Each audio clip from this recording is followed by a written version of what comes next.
I think that any team, any coaching staff is a direct reflection of their head coach. And I think that, just the confidence, the energy, and the enthusiasm that he brings, on a daily basis to this office, to this team, it filters through from the players or the coaches and hopefully to the players. And I think that when you have a head coach that's in control of his emotions, when he's very confident of what we're doing offensively, defensively, and special teams, and the kids know that he believes in them.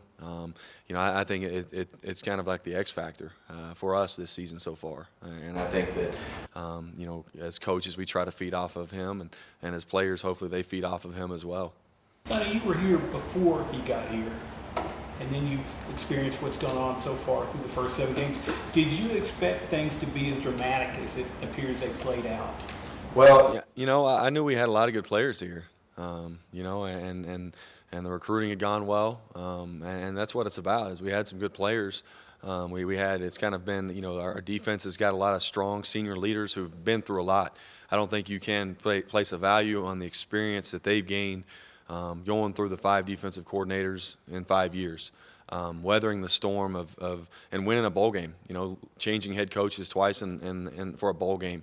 And those guys are so strong, such strong character.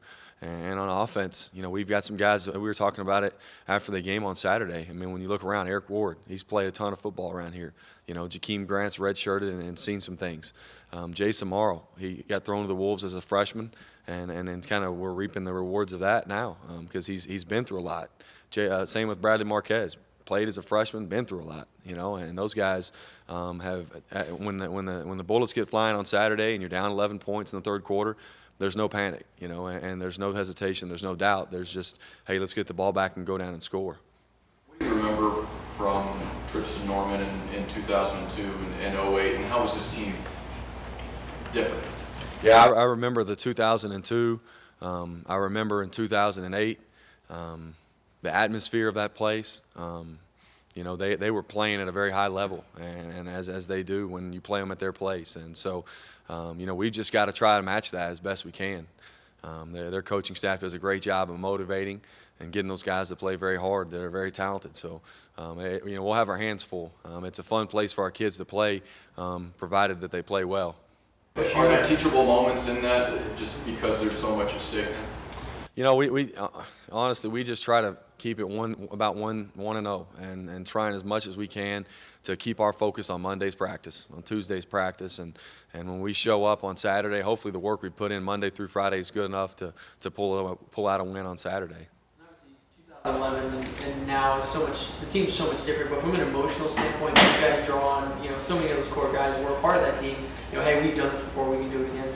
Well, I think it is. It's just completely different team, completely different mindset. I don't know if there's going to be rain on Saturday or not.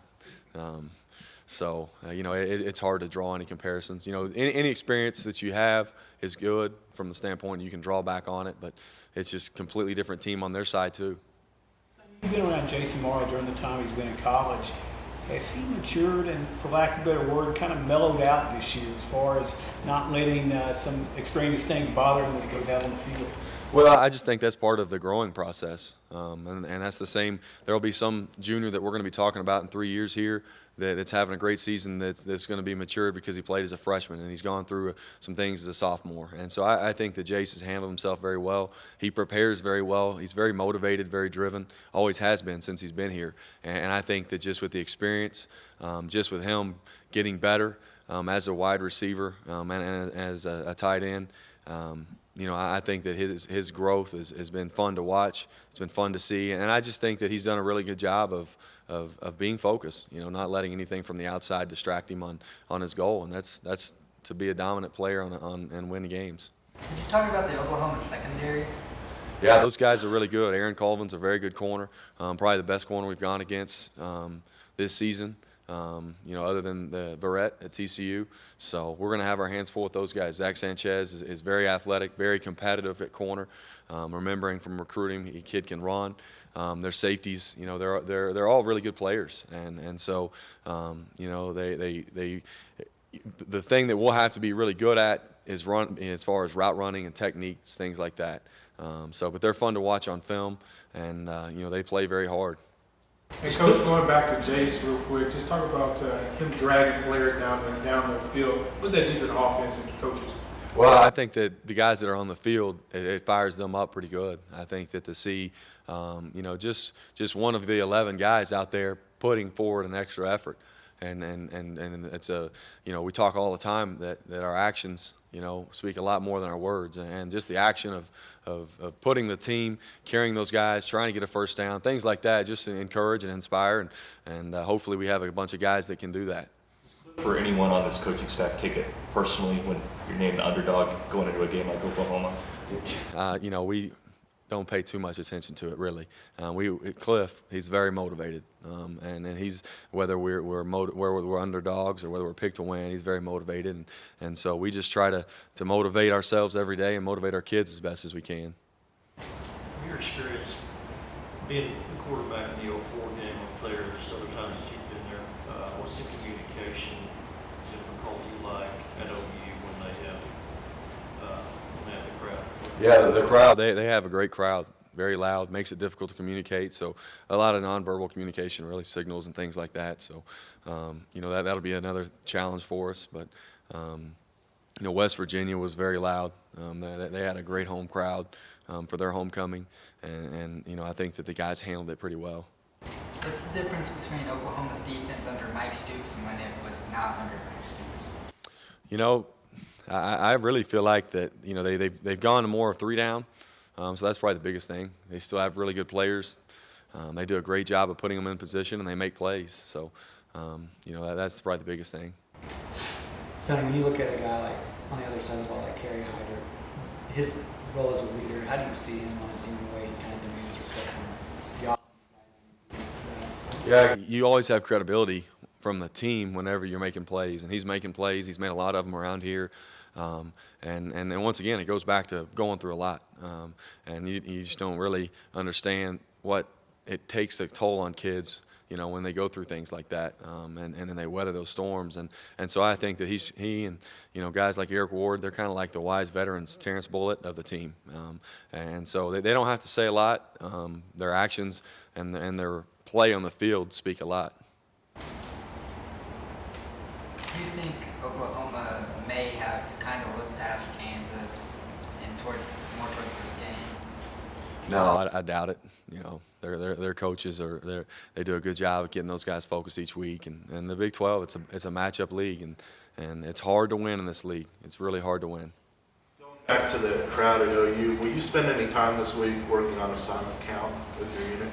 Well, I think that we've done that throughout since fall camp started, so we just try to mix it up. Sonny, what about the effectiveness that y'all have had on play action, all the run plays that really work? Is that something that Davis is particularly good at, or is that something that is really harps on the fundamentals of that? Well, I think that Davis is good at it, and we rep it quite a bit. And so I think through repetition and just doing it over and over, and Davis is a student of the game. He prepares well and watches himself a lot on film for things to improve on. And so we've been successful with some of the play action stuff, because our running game has picked up in the last couple of weeks, so that helps. Davis's on-field awareness seems to have picked up from where he started against TCU and Texas State. Can you talk about his development there? Yeah, I think that when you get more reps, you get better at it, and I think that he's gotten more live reps as far as game reps and practice reps, and so it's continued to improve. Can you talk a little bit about, you've been around other head coaches before. Cliff's got swagger, he's got a chip on his shoulder. What does that mean to you as a coach? It means everything. It means everything to these kids. I made the comment last week that it's a pretty neat deal that all these guys are back here, back home, coaching here, having had a lot of success here as players.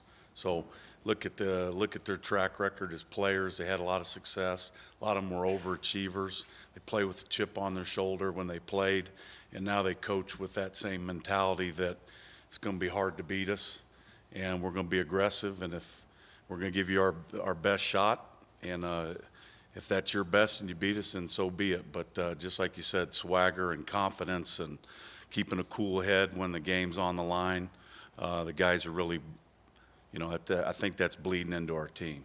Has that changed you up a little bit to be a little more aggressive, have a little chip on your shoulder? He lets us do our thing, and I think he'd rather see us pin our ears back and be aggressive. That's kind of who we are out here. We said all along we were going to be a tack-style defense, try to be confusing as much as we can and scratch where we itch. But confidence, I think, more than anything with this whole football team. I mean, we hit the locker room every week, and there's just an air about the whole program that regardless of what the outsiders say, internally we've got a lot of confidence. I think that comes because they have pride in their school because they play here. I think they've got pride because of, yes, and because of the leadership with Coach Kingsbury and the rest of this staff. Matt, did he have that last year when you guys were at A&M? And has it even grown as he's gone out and taken? Yeah, no, he did. He was, he's who he is. He hadn't changed his stripes at all since he's been here. Guy was a winner when he played here. He was a winner at Houston when I played against him when I was at Air Force. And certainly a huge winner last year and developing that offense that we had at the other school. Coach, you've always been aggressive. Talk about how pleasing is it to see your safeties and quarterbacks get tackles for balls? Yeah, just the whole group as a unit, just doing their job, doing their assignments, and really trying the productivity across the board. You see it at all levels. You see it with Kerry Hyder in the front. You see it at the second level. And then certainly we've been productive on the perimeter and on the shell as well. Matt, I wonder if you could talk about how your group reacted to the adversity, middle of the game, to come back and close like they did last week against West. Yeah, I think the guys realized that there was a couple money downs there early in the game that we had some penalties, really kind of shooting ourselves in the foot, not finishing. We got them off schedule and put them right back on schedule or continue the drive. Not really what they were doing, but what we were doing to ourselves. And I think we had the confidence that, if we just did our job, everybody trusts one another and finish, play your technique, and challenge when the ball's in the air and finish on the ball, finish on our tackles, stay relentless on the quarterback, that good things were going to happen. And I couldn't be more proud of a group of guys. I mean, you look at about 3 minutes left to go in the third quarter on. There was no more points, and all of it were 3 and outs. And we stayed fresh, we stayed composed, we had swagger. And I think the kids down deep knew we were going to get it. And we knew all along. I think our guys know that you keep giving the ball back to our offense, and that's going to be stressful on a defense. So I think the excitement continued to build as that thing played out on Saturday. Man, as little as Derek Mays has played this year, what did you think of what he did? Huge. Derek Mays was huge for us. I mean, Ola was struggling, didn't have his best game, decided to make a move. We threw Bruce Jones to the field and put D. Mays in there at the boundary, and through his face, he had two really nice tackles. I think he finished with 4 or 5 tackles and competed. And I think it's a tribute to what's going on in our room right now. We say every week, every man up, all hands on deck. We're going to play the hot hand. If somebody's struggling, the next guy's got to go in. That's been the mentality with a lot of positions and keeping the front fresh. And I think down the stretch we were fresh. Obviously with the 3 and outs down the stretch helped keep us fresh, but there were a lot of guys throughout the course of the game that had to spot play that did a nice job in playing their role of our defense. With that position this week, with that corner spot? Just see how practice goes this week. We don't want to. Ola's did play. We won 6 ball games with him, and really 7 with him being a part of that one on Saturday. And he's a guy that has played with a lot of confidence. He's got at that spot. I've said all along, you got to play at the corner position, at the safety position. You got to play with confidence. You're going to get beat at times. I think it just came a point in time where we'd had so many. I'm not sure about the last one. That's not my job to question the officials here. That was a tough one on him, but it was his 3rd, so we decided to make the move. But we'll see. We'll evaluate it this week. See who has the best practice, whether that's D. Mays, whether that's Ola or Jeremy Reynolds. At the safety spot also at the same time you switched out Tanner and Austin. Was there a Well, Terrence went out with you had that shoulder, or rib or whatever he had early in the game, and then so we had to drop Austin down, and then Tanner was in position on some plays, missed some tackles. The kid gave it everything he had. He had 9 tackles, I think. He had the fumble caused early on, I think, the second drive of the game, which was a big shot in the arm for us. And, Austin's been a guy that's playing Raider and playing strong safety.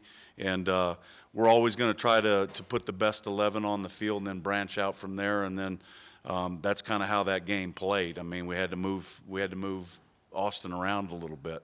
How many reps have he got in practice let's say? Got a bunch last week in anticipation that, really for us right now, we're shuffling the deck and making sure that, he's now got a lot of things banked from spring ball at safety. He's played Raider now for the majority of this year. We wanted to get him back at the strong safety spot to kind of refresh that menu and see the picture in case he had to play back. And, the way it played out, he ended up having to play both, and he's done a good job for us. He's really matured and really grown up, and expecting big things out of him moving forward in the future of this.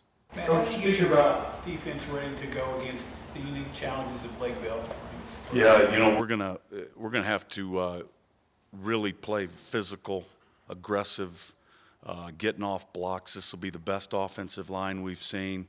We've got a lot of length. They've got a good size, really good stable of running backs. All of them are capable of going the distance, and then with him at quarterback and adding a dimension of the run game, now you got another guy back there that they can give you spread formations, kind of like the TCU menu of a lot of different looks, but yet you're getting to a run threat, where they're pulling guards and, wrapping guards and trying to create extra gaps. And he's such a big physical presence that we're going to have to do a great job on all of the running backs and him gang tackling. Did they look from the Cotton Bowl last year? A lot of similar menu. Obviously running the ball, maybe committing to the run a little bit more. But then you look at the games that we've broken down to look at them, and 10 personnel jumps out, so that's spread formation, and they're still mixing it up, but can get into a lot of different personnel groupings, can get into a lot of different looks, and can give you a pretty good extensive menu, so you can't really, drill into one thing that they're doing. If you'll have Dartwan Bush this week? Day to day. We just let the trainers do their thing. I know he's scratching and clawing and working his tail off to get back. I know he said I think he was pacing on Saturday, being cooped up, not being with us. That was tough on him, especially for his senior year with limited games left. So he's trying everything he can. He's day to day. Have you been pleased with Tanner's play? I have. Tanner Jacobson? Yeah, I've been. Guy gives everything he's got. He's not the biggest. He's not the fastest. Very smart football player. Could play strong or free safety for us.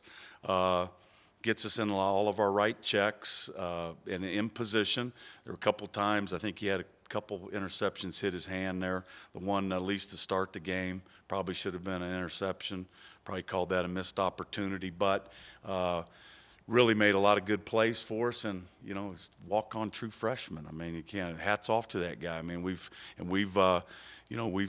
acknowledged him in front of the group and showed him that, hey, this is a perfect example of, we don't care about 4- and 5-star recruits here. We want to get the best. We want to get the best fit here for our football program, our scheme, and our personality. And I think he's a guy that fits right in here. Coach, going back to the maturity level of your defense, you got guys like Bruce Jones just telling you, hey, it's not working, let me do this. Are you letting the players, be hands-on with your defense and their scheme? I always take feedback from those guys. You always got to ride, especially your seniors, and feedback and, confidence that Bruce Jones has.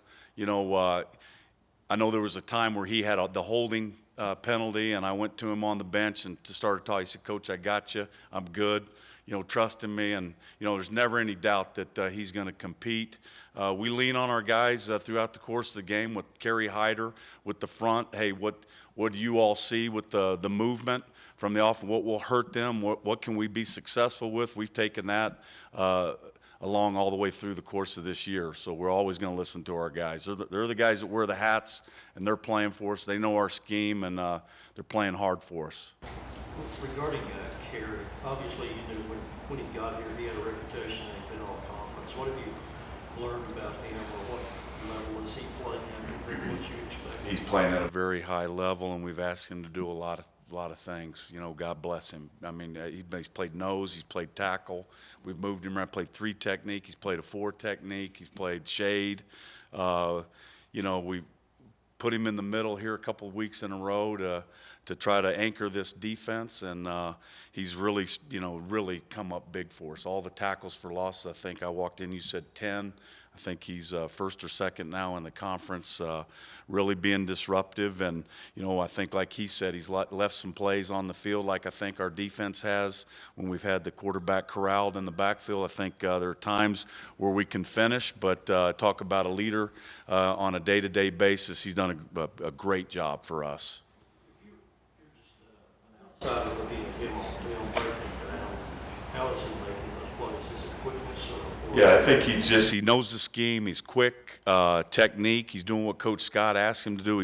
I know film study, you know, so I think there's a lot of pre-snap recognition that he's doing with formation, with stances, and really just above all else, like a lot of our guys have been doing. They've just been playing it with a high motor and relentless effort and second and third type effort type plays to get to the football. Considering that versatility he's got, can you imagine many better defensive linemen in the Big 12 than what he's done for you guys? I wouldn't want anybody else. I like Kerry Hyder. He's my guy. He's our guy, and I wouldn't trade him for anybody. And he's done a great job. I mean, this defense has been riding on his back, on Terrence Bullitt's back, on these seniors, and it's been fun to watch them have success with all the adversity that they've had here throughout their careers, not just with the wins and losses, but a lot of faces that they've had to endure and see and have to buy in. And for them to have this much success, you know, I'm really happy for them.